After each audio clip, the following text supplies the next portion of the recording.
Because what Gus Dur saw was not for his glory. And I think this is actually what also became the spirit and sincerity of Nahdlatul Ulama. And you is rich. Rich not because we have abundant money, right? When Hadratul Sheikh Kia Hashim Ash'ari and the Musasis of Nahdlatul Ulama founded NU, it was not for glory, not to seek position, not to seek money. NU is rich because of the sincerity of its scholars. Well, I support the call from K.H. Sai Agri Siro, who said that perhaps it would be better if the mine was given back to the government.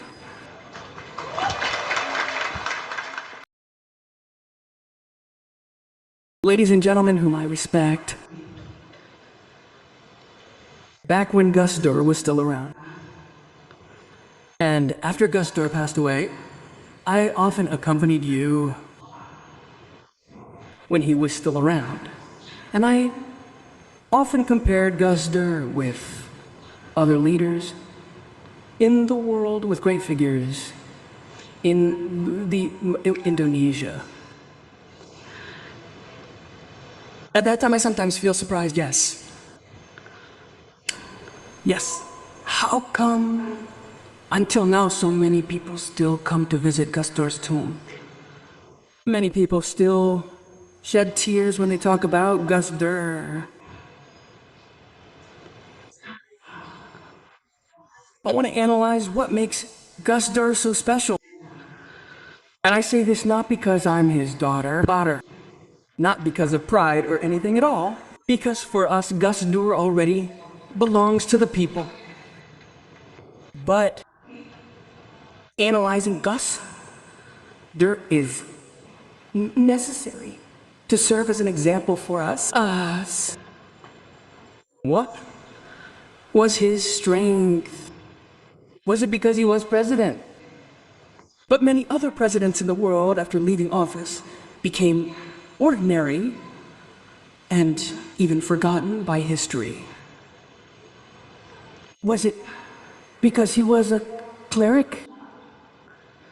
In many parts of the world, but not all, clerics are visited by Muslims.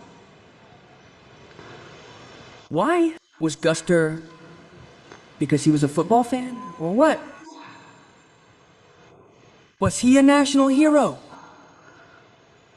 There are many national heroes whose names we may only know from history books, but not really know their roles and personalities. I often ponder this. Why is that? Well, from my observations, Gus Dur was special because he was a sincere person. Yes, a person who sincerely fought for the interests of many, especially those who were oppressed. For the Mustadin Gus Dur was always at the forefront. We, his daughters, were ordinary. If you wanted to pay for school, you'd ask your father for money, but he didn't have any. Father wasn't there because it had already been given to someone else in need. So you had to wait, son. A week later, after Gus Dur gave a lecture and received his honorarium, we could pay for school. Even when we were adults, Gus Dur was a contractor in Jakarta. I mean, he was contracting around. Well, Gus Dur didn't have a big Islamic boarding school, no. But he helped many other Islamic boarding schools. So, his work is what many people remember. Your sincerity, right? And Gus Dur didn't fight for glory, never fought for position. No. Even K.H. Mustafa Bisri probably knows one of the, what's it called? Adage, right? The adage that your father liked best was idin wujudaka fi ardil khumul. Immerse yourself in the earth of loneliness. Because what Gus Dur saw was not for glory. And I think this is actually what became the spirit and sincerity of Nadat al-Ulama. NU is rich. Rich not because we have abundant money, right? No need. When Hadrat al-Sheikh Kisia Shari and the musicians of Nadat al-Ulama founded NU, it wasn't for show or turmeh. Not to seek position, not to make money. NU is rich because of the sincerity of its scholars, the sincerity of its congregation. NU is strong because of intangible assets, as Masamil said, assets that are invisible. Money is tangible assets. Visible assets, money that can be tapped, can be held. This intangible asset is invisible, but actually, this is extraordinary wealth. And the intangible asset of NU is the sincerity of all its members. Well, that's what Gus then put into practice. And I think this is the spirit of why NU is still great today, the largest organization in the world, the largest Islamic organization in the world. Because its scholars are sincere in continuing to spread knowledge among the community. Because his people, his followers are sincere in continuing to carry out shi'aro, to continue to carry out riyadha, to continue to spread the teachings of Ahl Sunnah wal Jama'ah. This is what I feel in this moment of commemoration and gratitude. For Gus Dur becoming a national hero, we need to strengthen the sincerity of our ulama in building the ulama background that has raised him to this point. We are currently at a point of great concern with what is happening in the PB. In fact, Yenny Wahid clearly stated from the beginning that in وتعارف والاتحاد وتعالف الأمر الذي لم تجهل منفعة أنشأة. This organization, this Jama'ah, was founded on the spirit of unity, the spirit of mahabba between us one another, the same love to continue spreading the teachings of Ahl Sunnah wal Jama'ah an-Nahiyya. Well, I really hope that what is happening at this time, I think here I am voicing the anxiety of many parties, voicing the anxiety of the Nahdlatul Ulama community, who are confused by what is happening, especially if it's true what's being said, that this happened because of worldly affairs.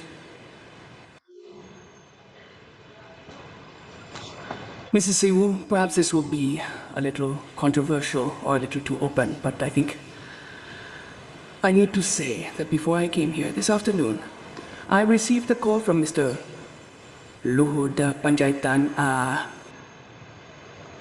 and was invited to lunch. And talked about, of course, national political developments, but also what's happening within Nahdlatul Ulama. There was one interesting thing he said, which I'd like to share with all of us, of course with his permission. So he stated, quote, "From the beginning, I didn't agree with that organization being given the mining rights. From the start, That's why I didn't want to sign, said Mr. Luhud. Because I have a mind. I know how difficult it is to manage a mind. Allah.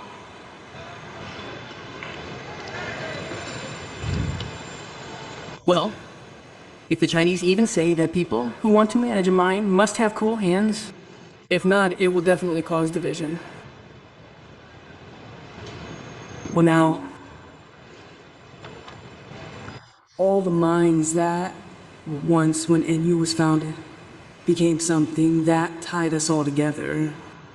Now it has become something that threatens us, our leaders. Mufaraqa ta'ala sallah. This must be a reflection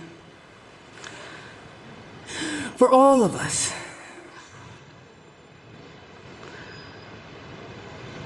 The Prophet Muhammad sallallahu alaihi wasallam has said, وَإِذَا أُسِدَ الْأَمْرُ إِلَى غِيرِ أَهْلِهِ فَانْتَظِرْ عَاقِبَةَهُ. If a matter is not left to the experts, what will happen? Is the apocalypse. ¿Estás? Maybe some people disagree with what I said, but I feel the need to put this forward as a moral call. Because al-ittihad among us is far more important than anything.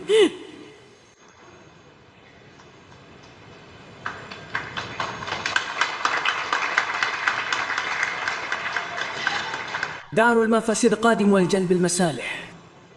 Now it is clear that before our eyes there is great harm, namely the harm of division.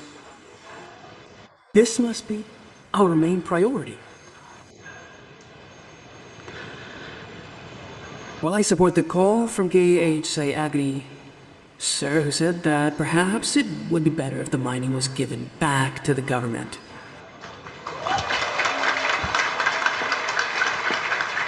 If the government wants to donate to mass organizations,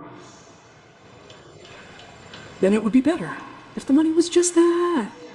It could be used to build schools. It could be used to build Islamic boarding schools. It could be used to develop Islamic boarding schools, hospitals. It would be more beneficial. But if it is like this, the harm is far greater. So, ladies and gentlemen, I apologize if perhaps my statement has offended many parties. But Jami Nahdat al-Ulama is far bigger than trivial matters like mining. Therefore, let us save it. We save this organization because it is a big umbrella, not just Muslims in Indonesia, but Muslims worldwide. I apologize if anyone is offended. But this is a moral call. This is my feeling of unease. And I apologize for being so open about it at this point. What worries me even more is that I asked Mr. Luhud, who insisted on granting the mine. He said there was a minister who insisted on granting the mine. Now it turns out some journalist friends are saying that the minister granted mining permits to religious organizations affiliated with his party. This means that Nahdatul Ulama and you is merely being used as a muhalil, a mere tool of legitimacy. That's what I think we must pay attention to. And you must not fall into this kind of Batman trap. And you is great. It's our duty to safeguard Nahda, so that we can safeguard Indonesia and the world